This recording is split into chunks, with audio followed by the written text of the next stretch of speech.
La conversación de hoy día es los orígenes del movimiento obrero en el Perú hacia fines del siglo XIX, comienzo del siglo XX, digamos los primeros 20 años del siglo XX, de fines del XIX, 1890 a 1920. Ese es el periodo que conversaríamos, a 1920. En esta época nace el movimiento obrero.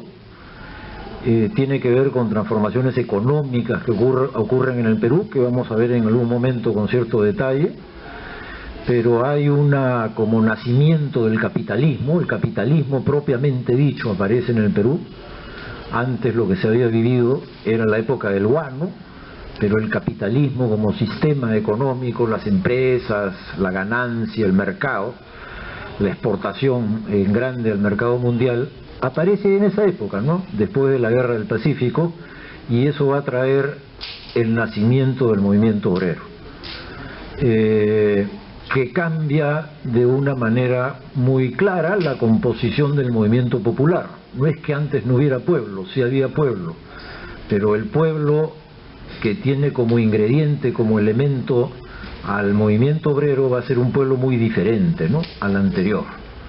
Entonces, eso es lo que pasa en el Perú hacia fines del siglo XIX. Aparece la clase obrera. El país se capitaliza, se vuelve capitalista y aparece la clase obrera. En ese contexto, la conversación de hoy día tiene por objeto, primero, presentar al movimiento social, tomarlo en cuenta, y luego, a continuación, las dos corrientes políticas que se disputaban el liderazgo. Los mutualistas, que son una corriente más antigua, que viene de la tradición, y que es el clientelismo que todos conocemos el día de hoy, adaptado a la época.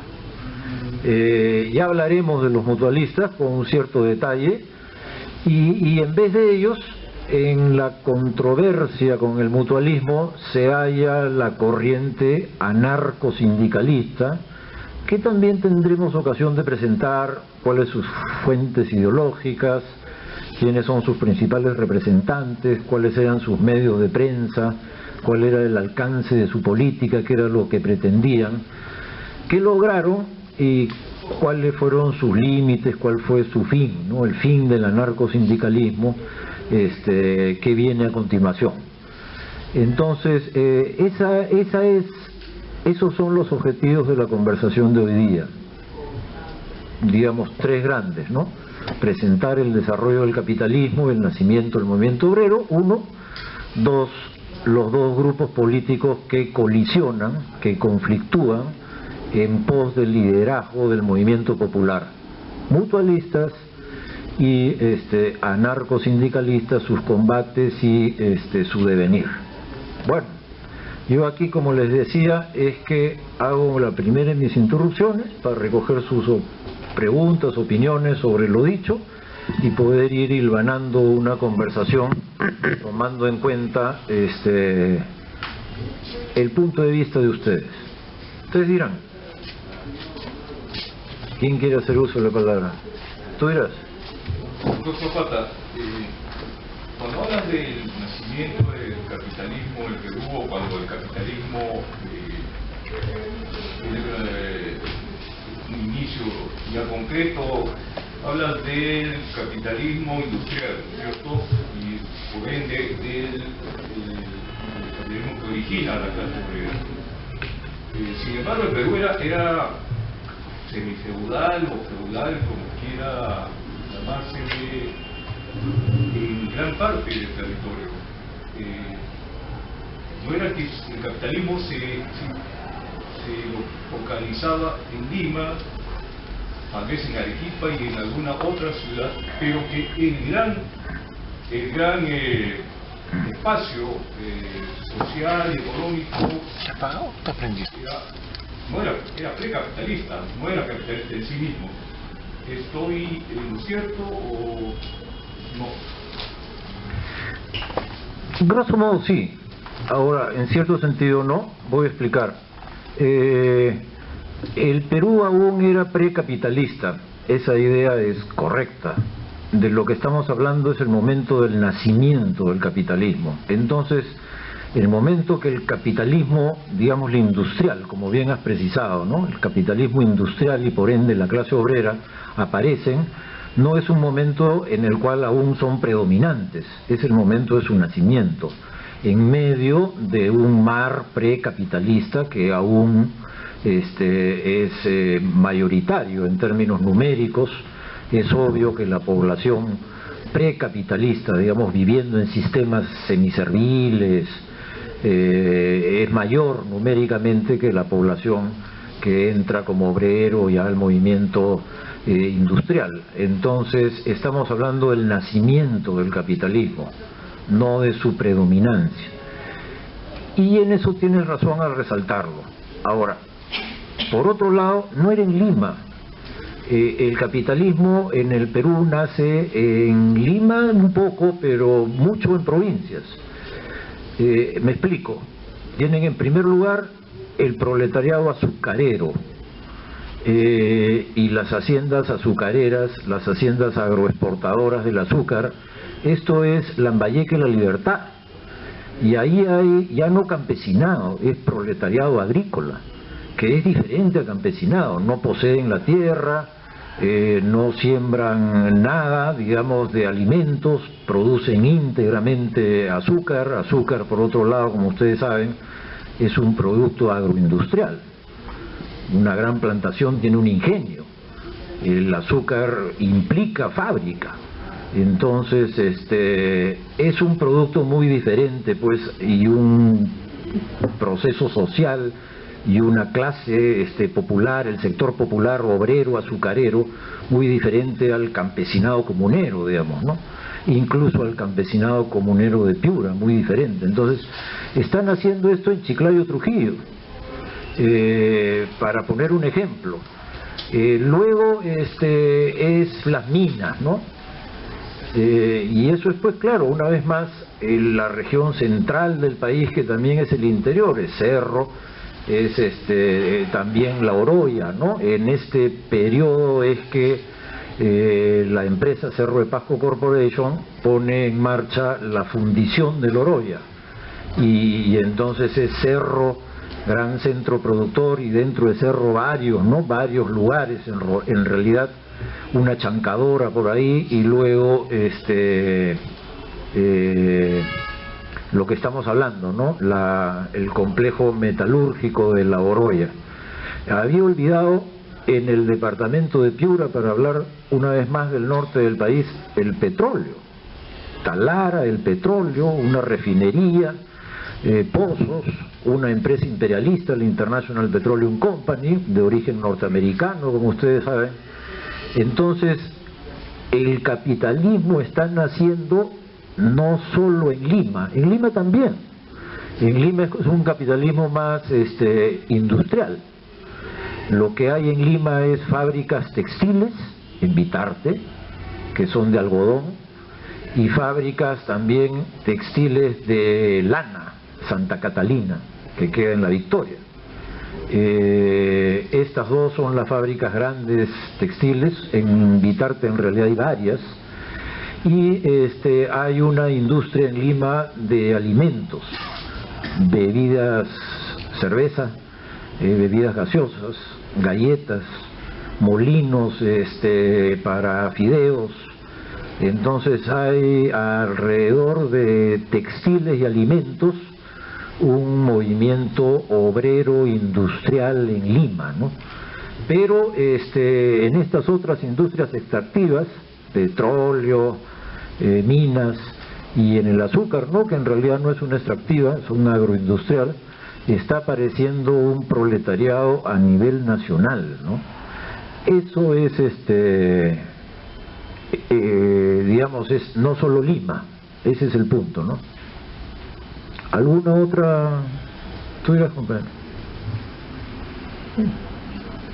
Cualquiera es. Bueno, mi pregunta es, por ejemplo, cuando el capitalismo recién llegó, de alguna u otra manera ese campesinado que bueno, se convirtió en obrero, pudo más o menos como ampliar un poco su libertad, su independencia, ¿no es cierto? Porque antes en las haciendas, bueno, de alguna otra manera no tenía esa dependencia, ¿no? Esa independencia que bueno, un obrero tal vez no puede tener.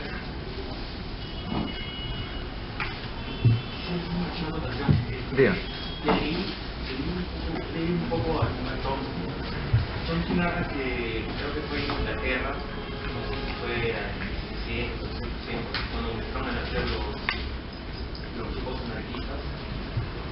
Habla acerca de una frase que se me dio mucho, que decía: ellos deploraban el nuevo espíritu de los tiempos, acumular riqueza, olvidándolo todo, menos a uno mismo, como un cruel ataque a su libertad, su cultura y su identidad.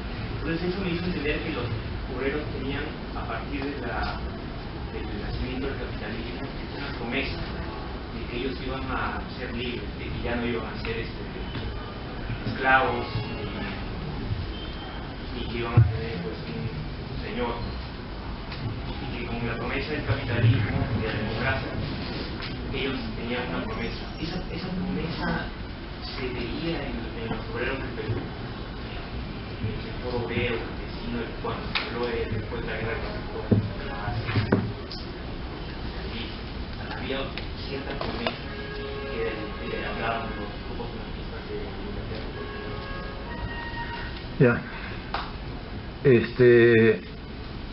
Vamos por partes. Entonces vamos a ir primero contigo. El punto era exactamente, hazme recordar. Claro, el paso de campesinado a obrero, ¿no? Obrero. Ya.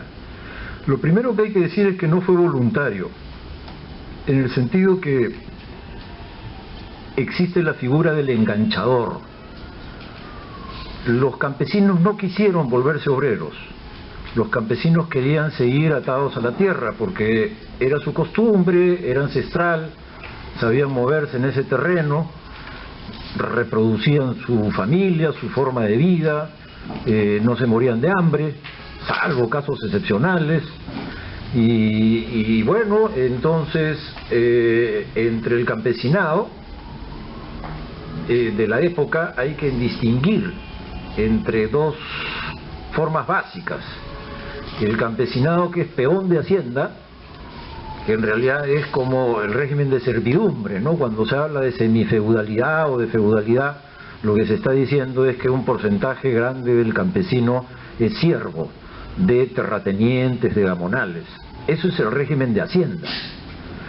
Pero adicionalmente hay campesino comunero, y el campesino comunero puede ser pobre, pero pertenece a su comunidad, que será, como les digo, pobre, pero es libre. No hay un patrón, no hay un dueño, no hay obligaciones semiservibles con nadie. Y ese campesino comunero no quería pues proletarizarse. Por otro lado, el campesino siervo no es el que se proletariza, porque el hacendado no lo deja. El terrateniente controla a, entre comillas, sus campesinos. Entonces el terrateniente no está permitiendo que los siervos que trabajan para él se proletaricen y se vayan de la hacienda. El terrateniente mantiene un control despótico, violento de su gente, ¿no? Es su gente, otra vez entre comillas. Entonces el campesinado que se va a proletarizar es el comunero, y el comunero en principio no quiere proletarizarse. ¿Cómo fue el proceso? La figura clave es el enganchador. El enganchador es alguien que visita los pueblos, las comunidades, y suelta plata al campesino que sabe, porque tiene contactos, que necesita. Tal familia campesina, no sé, pues no se ha casado un hijo, han tenido que hacer una fiesta, están con deudas. La otra, se ha muerto el padre, están pobres, necesitan contratar gente para que trabaje su parcela. Se averiguan, ¿no?, quién necesita plata y suelta. Adelanto, a cambio de ir a la hacienda a trabajar, la hacienda azucarera, digamos, ¿no? A trabajar tantos meses. Y entonces con ese criterio los enganchadores recorren la sierra de Cajamarca trayendo campesinos a trabajar a las haciendas azucareras de Chiclayo, de Trujillo, la Sierra de la Libertad también, ¿no? Y ahí hay entonces formación de clase obrera proveniente del campesinado, obligado en realidad, coerción económica, ¿no?, por los enganchadores.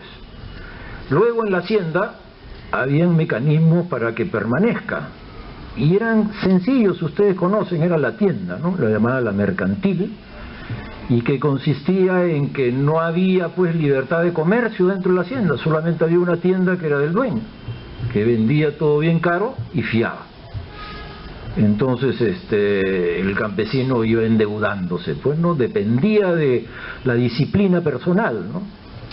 Si tú habías ido por 6 meses y la hacías y eras austero, a los 6 meses estabas de regreso en tu sitio, si querías, ¿no? Pero si no eras austero, y esto es frecuente en el Perú, entonces te ibas endeudando, pues entonces ibas por 6 meses, pero al año no habías terminado de pagar tus deudas, quizá tu deuda había crecido y entonces te acabas quedando. Que en el fondo era el propósito, ¿no? El propósito era que se proletaricen, tener una mano de obra fija, estable, entrenarla, educarla pues en sus labores, ¿no? Entonces el propósito de las empresas, de los varones del azúcar, es tener un proletariado estable, y los enganchadores son los que articulan, ¿no? Lo mismo ocurre en las minas. El proletariado minero de 1900-1930, todo es reclutado por enganchadores en las comunidades de la región, ¿no? Entonces, esta es una primera idea. El tránsito de campesinado a proletariado es como doloroso, ¿no? Obliga a coerción.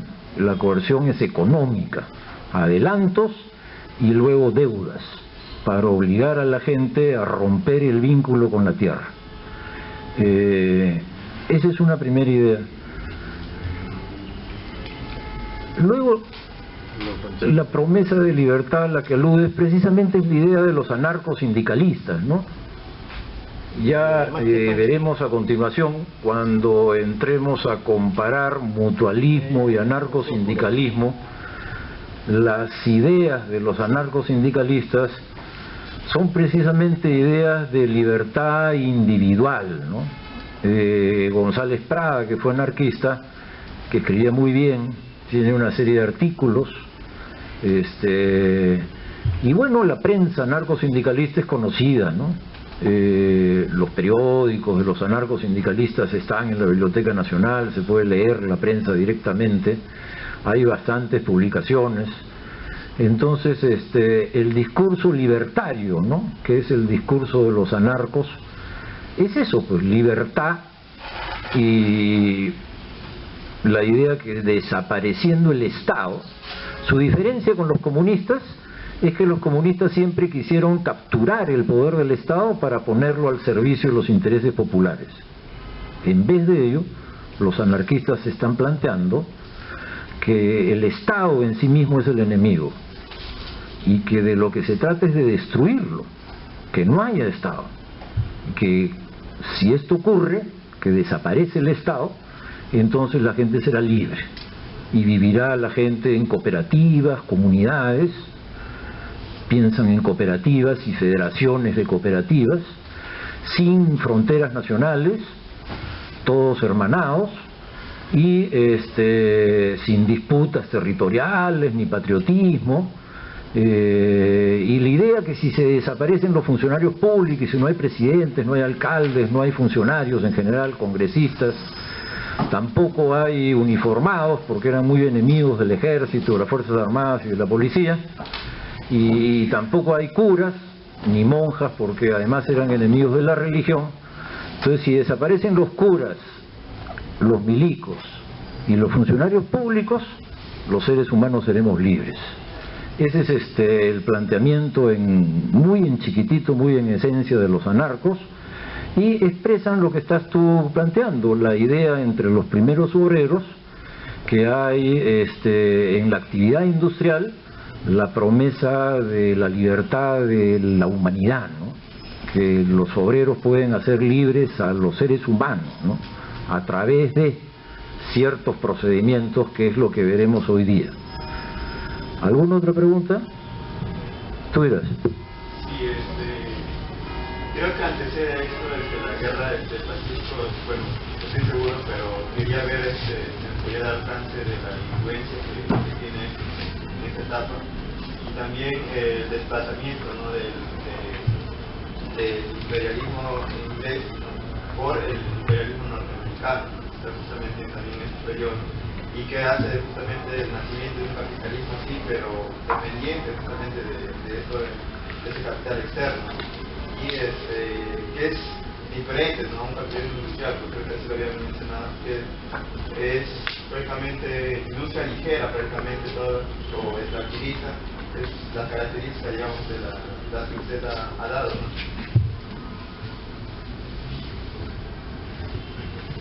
La Guerra del Pacífico termina una época del Perú y empieza un periodo nuevo en el cual nos hemos situado, que es el periodo de reconstrucción nacional, que se llama, que sigue la derrota, y luego, a continuación de reconstrucción nacional, viene el periodo que se llama República Aristocrática, que es en propiedad la época de la que estamos hablando, 1895-1920, República Aristocrática. Dice Basadre, ¿no? Ahora han cambiado el nombre, le dicen el segundo civilismo, pero ese es el periodo, y ya la Guerra del Pacífico terminó. Hay un antes y un después que marca la guerra. En esencia, antes éramos un país rentista, vivíamos de la renta de un producto, como Venezuela huía del petróleo, en el caso nuestro fue el guano. Y cuando el guano empezó a agotarse, el salitre, que es como lo mismo, ¿no? Otro producto semejante, diferente, otro distinto, pero parecida la idea, ¿no? Un producto y vivir de una renta.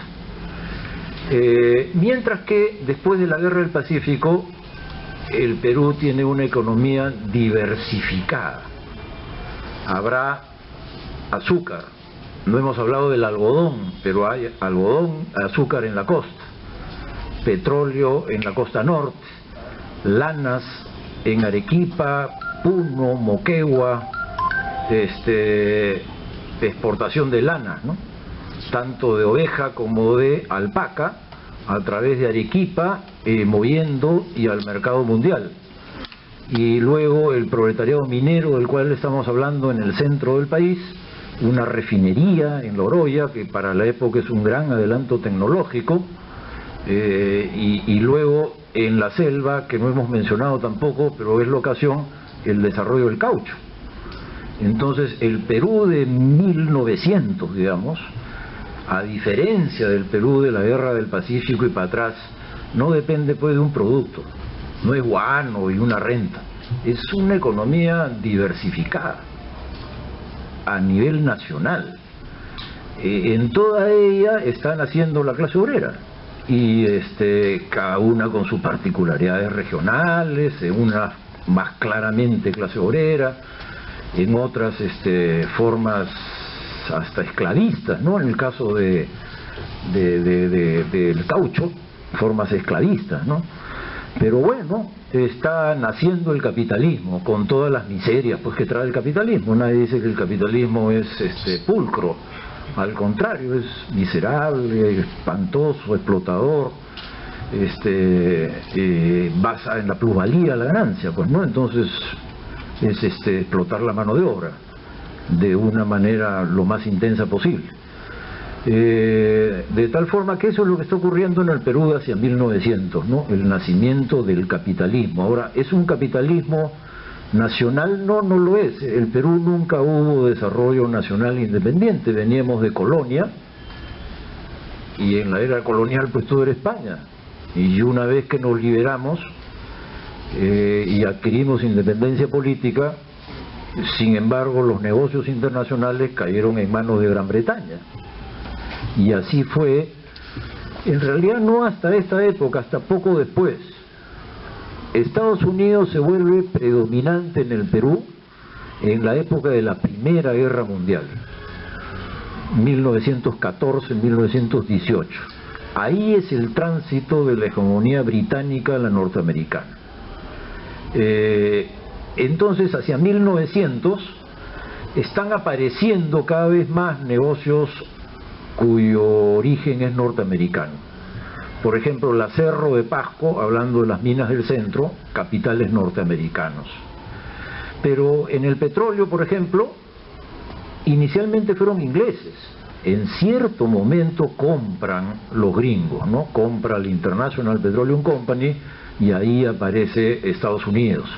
Pero originalmente las compañías petroleras iniciales, la Lobitos, eran ingleses, ¿no? Entonces está hacia 1900 apareciendo con fuerza el capital norteamericano, pero todavía el Perú de una manera integral, el capital extranjero predominante todavía sigue siendo el inglés.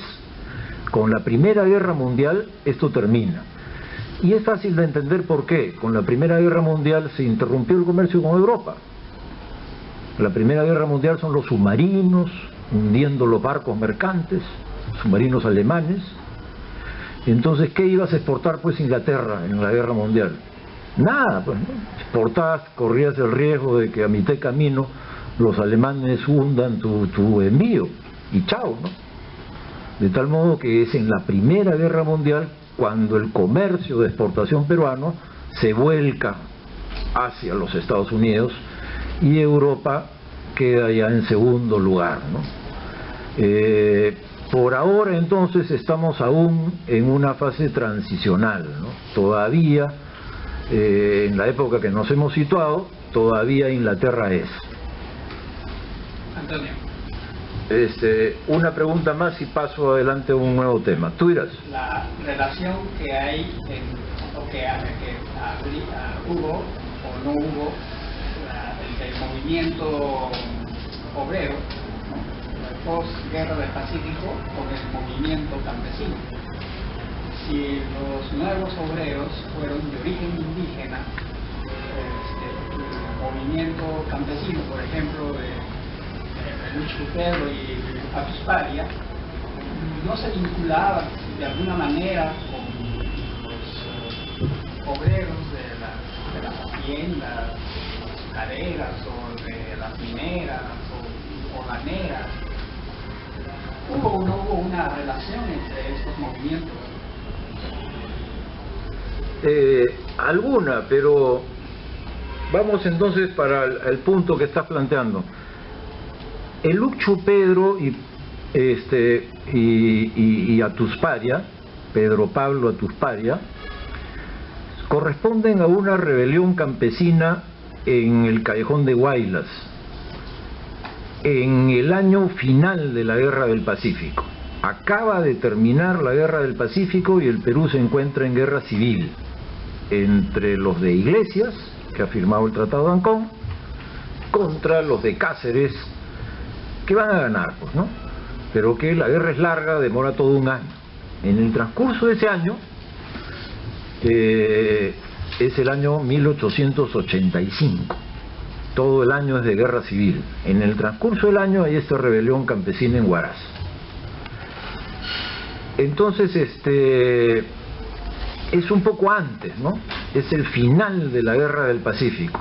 En ese momento el Perú está hecho polvo y el prefecto de Huaraz tuvo la mala idea de querer cobrar el viejo tributo colonial, el tributo de indios, que solo pagaban los indios, el tributo, pues, que era un dinero que se le pagaba al rey de España, que solo pagaban los indios, que era el concepto de nación derrotada que daba un tributo para que el rey administre a esta nación.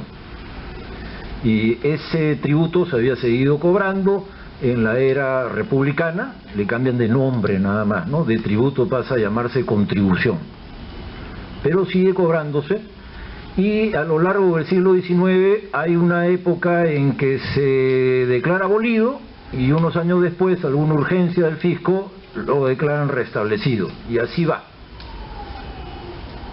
Cuando entró San Martín lo declaró abolido y ahí nomás a la vuelta de la esquina Bolívar lo restableció. Luego, cuando hubo dinero en la época del guano, se declaró nuevamente abolido. Había tanta plata en el Perú que no se necesitaba. Pero luego, cuando la Guerra del Pacífico, en unas regiones primero, en otras después, se restablece. Cuando lo quieren cobrar en Huaraz, los líderes de las comunidades van a quejarse porque la tasa es muy alta, quieren negociar, ¿no? Van conducidos por el cacique mayor, digamos, de la región esta de Huaylas, y que es este señor Atusparia, y en el momento que están en la negociación, el prefecto tiene la pésima idea de humillarlos, tratarlos mal, gritarlos, insultarlos, hacerlos azotar, y la humillación mayor les corta el pelo, la coleta. Y esto lo toman como una afrenta monumental, ¿no? Una humillación terrible. Y ahí viene la sublevación, ¿no? Ahí es que se sublevan en masa los indígenas, ahí es que toman Huaraz, ahí es que habrá guerra, ¿no? El ejército manda una división, hay enfrentamientos. Finalmente van a perder los indígenas. El Lucchu Pedro es como el jefe militar, ¿no?, de la rebelión, y él va a seguir después de que se rinde Atusparia, va a seguir y finalmente va a ser muerto, ¿no? Es como un guerrillero. Pero Atusparia salva la vida, no es ajusticiado, y tiene la buena fortuna pues que a fin de año cae Iglesias, cae ese grupo, digamos, que lo tenía preso, y entra Cáceres, ¿no? Y entonces va a tener como un cierto reconocimiento a Atusparia, ¿no? Cáceres lo invita a Palacio, llega a Palacio, hay un encuentro, en algún periódico hay la noticia, no la información del encuentro entre Atusparia y Cáceres, y Cáceres le da un cierto premio, ¿no? Le da una beca al hijo. El hijo recibe una beca para su educación. Entonces, la historia de Atusparia daría más bien para una cierta reconciliación con el Estado, ¿no? Rebeliones campesinas cuyo resultado final es una cierta reconciliación con el Estado. Hay un historiador norteamericano muy bueno que ha hecho un estudio sobre el Huaraz indígena después de Atusparia, y la idea es que hay un robustecimiento, fortalecimiento de la economía campesina, como que se liberan del Estado, de los terratenientes, gracias a Atusparia, y los siguientes 20 años al campesinado de Huaylas le va bien. No lo fastidian tanto, no le quieren sacar tanta plata, los dejan un poco libres. Eso es un poco Atusparia, ¿no? Ahora, la pregunta de fondo es si hay relación entre campesinado y movimiento obrero en algunas regiones más, ¿no? En donde es más pronunciado esto será en el centro, pues, ¿no? En el centro del país las relaciones entre campesinado y el movimiento minero, en realidad, ¿no? Ahí son los mineros de la Sierra Central y el campesinado de la Sierra Central. Ahí sí la relación es mayor que en otras regiones del país, ¿no? Porque los comuneros no dejan de ser comuneros, ¿no? Son mineros, ganan mejor, pero mantienen la relación con la comunidad, ¿no? Van a la comunidad, son los padrinos porque tienen plata, hacen la fiesta, mantienen sus derechos en la comunidad, y entonces hay un ida y vuelta entre minero y campesinado comunero de la Sierra Central. Esta es la región donde el fondo de tu pregunta tendría alguna respuesta positiva. Sí habrá en unas regiones más que en otras. La más clara a mi mente ahora, contestando lo que preguntas, es esta, el caso de la Sierra Central. Fue muy bien estudiado por Alberto Flores Galindo, recordado Tito Flores, en uno de sus trabajos juveniles sobre los mineros de la Sierra Central, que es lo que estás preguntando, la relación entre mineros y comuneros, cómo era, cuán intensa, las idas y vueltas, ¿no?, de minero, campesino, comunero. Bien, ¿alguna otra pregunta? Y ya, última, paso a una siguiente idea. Tú dirás. Buenas noches. Creo que es importante también definir el contexto cultural de cómo se ha iniciado el capitalismo. Mi pregunta está referido a cómo se ha ido dando o con qué pensamiento se ha ido formando las universidades en ese entonces, ¿no? Estamos hablando a finales del siglo XIX, inicios del siglo XX. Entonces, cómo se ha ido formando el pensamiento de la juventud, de los nuevos profesionales en estas nuevas escuelas de estudio. Ya.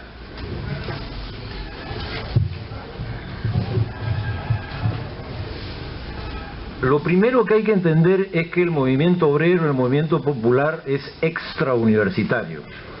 Nada de lo que vamos a conversar hoy día, liderazgos políticos en este movimiento obrero que estamos viendo su nacimiento, tan pegadito al campesinado, tan, digamos, poco voluntario y más bien obligado por los enganchadores. El pensamiento y liderazgo político que vamos a revisar de este proletariado no tiene nada que ver con la universidad, es completamente extraacadémico. Pero vamos a tu pregunta. En primer lugar, la universidad era chiquita. No piensen en la universidad masiva del día de hoy, que hoy día piensa uno en San Marcos y la universidad pues es abierta, hay muchísimos alumnos, son los hijos del pueblo, todo el país, hay un montón de universidades, en este momento más de 130 estudian en la Universidad del Perú, hoy día 1 millón de jóvenes, ¿no? En aquella época no, eran 4 universidades que había en el Perú: San Marcos, única en Lima, Trujillo, Arequipa y Cusco, unas 4 universidades que había. En San Marcos habían unos 1000 alumnos, 1000. Eran hijos de la clase media o de la élite, y iban a ser los profesionales del Estado. De alguna manera eran un grupo social que se conocía. Siempre había un grupo de provincianos, ¿no? Pero los limeños que estudiaban en San Marcos venían de unos cuantos colegios, no de muchos colegios, venían de unos cuantos colegios, y en el fondo se conocían todos, ¿no? Los profesores eran sus tíos, y había pues como un trato familiar, ¿no? La élite educando a la élite. Los profesores de San Marcos de esta época eran positivistas. La corriente académica, intelectual que dominaba San Marcos era el positivismo. Y el principal líder, digamos, de San Marcos, del positivismo en San Marcos, es alguien que tiene un nombre muy conocido pero que nadie lo conoce, que es Javier Prado. Entonces, Javier Prado era el líder del positivismo en Lima, ¿no? Todos conocemos, es la avenida más importante de Lima y del Perú, y nadie sabe quién es Javier Prado, ¿no? Pero era rector de San Marcos, líder de la corriente intelectual positivista a fines de siglo, fue político también, fue canciller del Perú, congresista, y era el hijo mayor, ¿no?, de nada menos que de Mariano Ignacio Prado, pues, ¿no?, del presidente de recuerdo funesto de la Guerra del Pacífico. Bueno, eso era, ¿no? Pero no guarda relación directa con, digamos, el mundo ideológico, los debates en el seno del movimiento popular, ¿no? El mundo ideológico del movimiento popular iba por otra ruta diferente a lo que ocurría en la universidad. La universidad no era el puente de diálogo con la juventud nacional que es hoy en día, sino era un círculo cerrado de reproducción de los dirigentes de la élite. Se invertía bastante, era de calidad la universidad. La inversión del Estado por alumno era muy superior a la de nuestros días, ¿no? Muy superior. La universidad era para pocos y era buena. Tenía laboratorios, bibliotecas, se le pagaba bien a los profesores, en fin. El rector era Javier Prado. Bueno, quería plantear entonces una siguiente idea para conversar también sobre ella, y voy a esto. Quería presentar el mutualismo y el anarcosindicalismo para como definirlos, ¿no? Y poder en base a ello entrar a este punto. En primer lugar, los mutualistas son una vieja corriente en el movimiento popular organizado. Vienen en realidad del fondo de los tiempos, de la cultura política de la era colonial, que se prolonga en el siglo XIX y que llega hasta comienzo del siglo XX. Y consistía en asociaciones de ayuda mutua, de ahí el nombre. Mutualismo viene de asociaciones de ayuda mutua que formaban los trabajadores por gremios. Entonces, es fácil de entender. Los carpinteros, los sastres, etcétera, cada uno tiene una asociación de ayuda mutua entre los integrantes, que son de ese oficio. Y se traduce en que mes a mes pagas una cotización, hay una directiva, una caja, probablemente algunas inversiones, porque estas asociaciones duran generaciones, y cuando el asociado pues necesita plata, que siempre se necesita si uno es trabajador, lo que decíamos, ¿no? Se casa la hija, hay que hacer el matrimonio, no sé, pues, ¿no? Se muere el padre, hay que hacer un funeral, necesidades de la vida, vas pues ahí a tu asociación de ayuda mutua, ahí te dan el préstamo, pues. En eso consiste, ¿no? Al final de la vida financian tu sepelio, etcétera, ¿no? Una serie de beneficios. Y esas asociaciones de ayuda mutua, como les digo, vienen desde la era colonial. En la era colonial eran los gremios. Los gremios desaparecen en el siglo XIX. Desaparecen también otras instituciones más religiosas que habían en la era colonial, como son las cofradías, pero que también iban en la misma línea, digamos, de asociaciones de ayuda mutua. En el caso de las cofradías era en función a una devoción, y en el caso de los gremios en base al oficio. Todo esto se traduce en el siglo XIX en asociaciones que formalmente adoptan el nombre de mutuales, que forman federaciones, y hay entonces en el Perú, en el transcurso del final del siglo XIX, los años finales del siglo XIX, una federación nacional, o en todo caso una asociación fuerte en Lima de asociaciones de ayuda mutua, y los mutualistas entonces están organizados. Ellos son clientelistas, su cultura política es la negociación con los políticos para obtener algunos beneficios a cambio de votos, y así de clarito. En algunas pocas ocasiones, pero algunas, logran colocar congresistas, pero normalmente negocian los votos. Tuvieron algunas ocasiones célebres, por ejemplo, cuando el primer presidente populista, don Guillermo Billinghurst, llega al poder en el año 12, los que lo apoyan son los mutualistas. No lo apoyan a Billinghurst los anarcos. Los anarcos siempre estuvieron en contra del Estado. Los anarcos nunca fueron elecciones, jamás apoyaron a un candidato. Los que apoyaron a Billinghurst y protagonizan el primer gobierno populista de la historia del Perú son estos normalmente despreciados mutualistas, pero que eran la mayoría, eran la cultura política predominante entre los sectores mayoritarios del movimiento popular.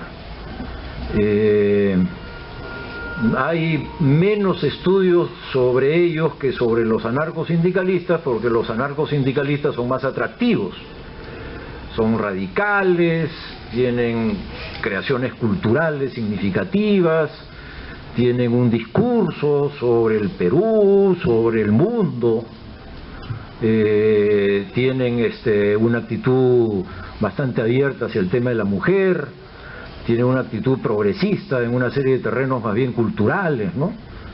Y entonces son mucho más atractivos, y hay un montón de estudios sobre los anarcosindicalistas. Además, los anarcos tienen pues a González Prada, ¿no?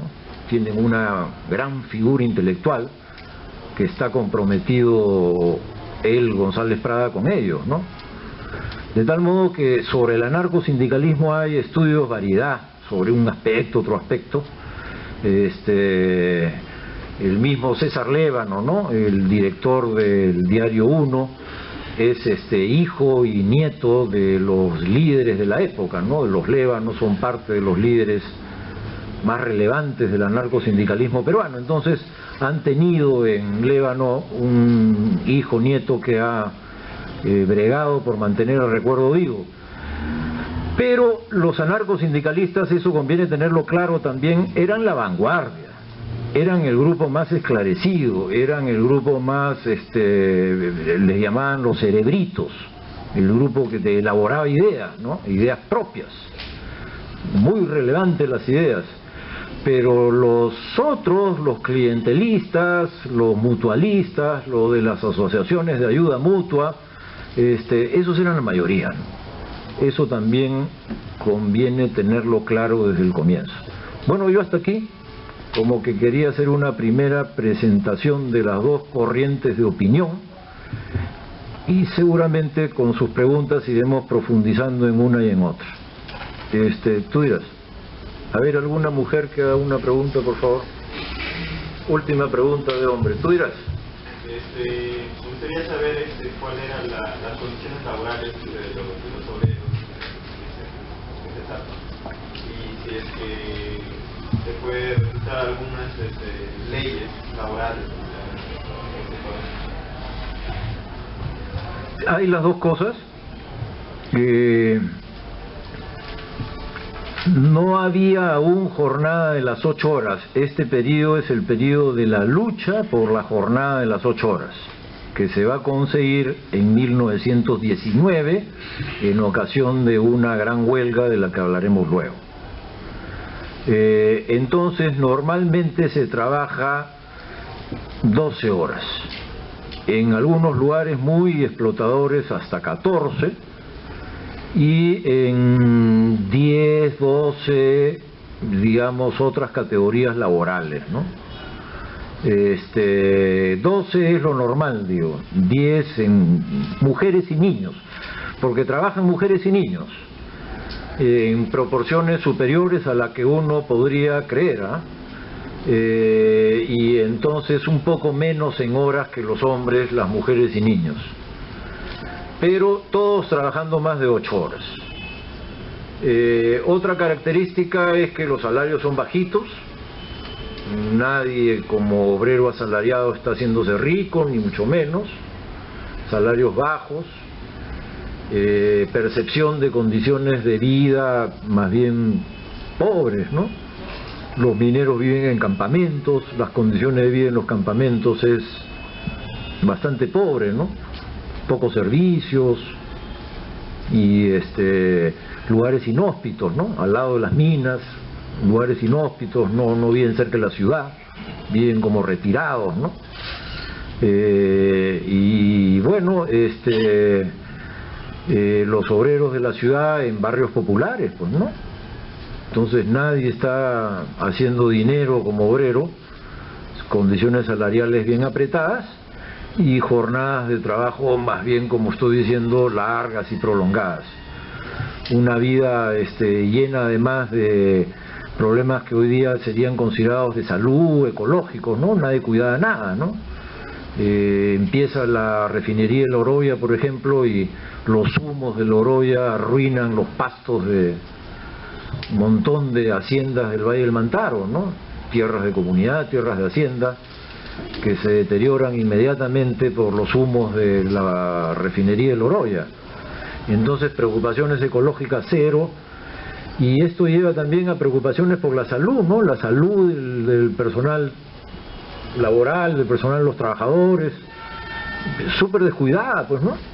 A nadie le preocupa mucho, pues, la salud de los trabajadores. Entonces, digamos que la vida de un obrero debía ser como pobre y corta, ¿no? Y más o menos violenta, ¿no? Entonces, condiciones de vida duras, pues. El nacimiento del capitalismo es en medio de... es un parto duro, ¿no? Esa era una pregunta. ¿Cuál era la otra, perdón? Leyes laborales. Sí, hay leyes laborales. Hay un debate en el Congreso y hay algunos congresistas que se preocupan por el tema laboral. Estos congresistas no necesariamente son de izquierda, pero quieren algunas leyes y quieren regular. Me parece que la primera ley es la ley de accidentes de trabajo, y a continuación viene, en época de Billinghurst, dos leyes. Una ley es la ley de jornada de las 8 horas para mujeres y niños, que es como el adelanto de la jornada de las 8 horas, porque la jornada de las 8 horas, la verdadera, se consigue en el año 19.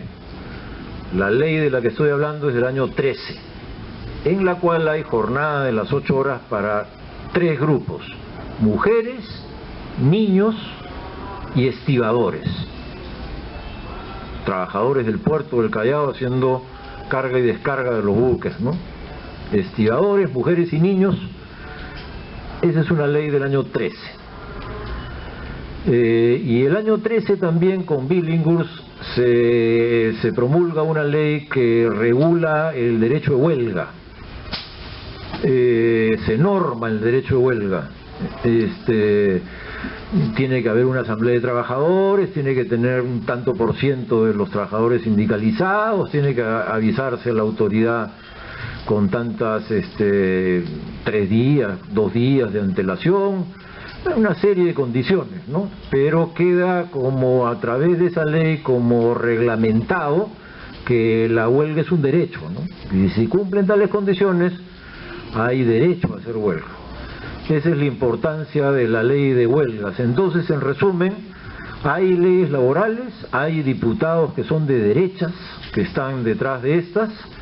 Un diputado, alguien comprometido con las primeras normas laborales es alguien del comercio, Luis Miró Quesada, ¿no? Don Luis Miró Quesada, que fue director varios años.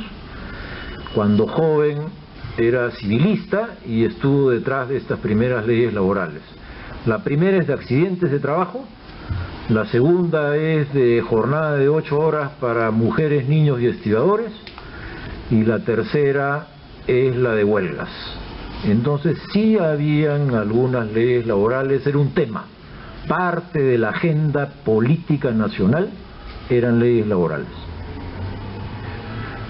¿Alguna otra pregunta sobre, tú dirás? Bueno, ya que menciona la presencia femenina que ha existido más allá de lo que podríamos imaginar, ¿qué representantes hubieran dando de la corriente anarquista y de parte del mutualismo? En mi conocimiento, por ejemplo, me gustaría saber.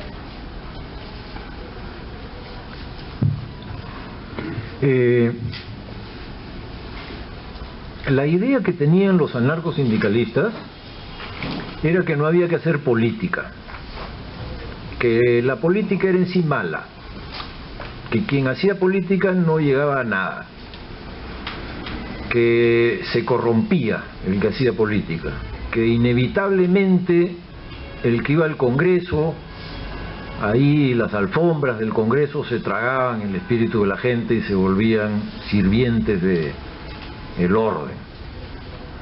Entonces que había que alejarse de las elecciones, alejarse completamente de todo esto. ¿Cómo llegar al poder? cómo transformar la sociedad. Ellos predicaban que habían dos mecanismos. Un mecanismo como permanente, y eso era hacer una contracultura. No preocuparse por la cultura burguesa. Por eso decía, lo que pasaba en la universidad no les importaba, sino desarrollar una contracultura. Entonces hacer con toda regularidad una serie de actividades culturales, veladas, populares, en las cuales hubiera un rato de música, otro rato de teatro popular, un programa, ¿no?, donde hubiera poesía, donde hubiera cuento, declamación, por ahí un discurso político, y como les digo, teatro, música popular. Y hacían veladas con este propósito en los diversos zonas donde tenían trabajo.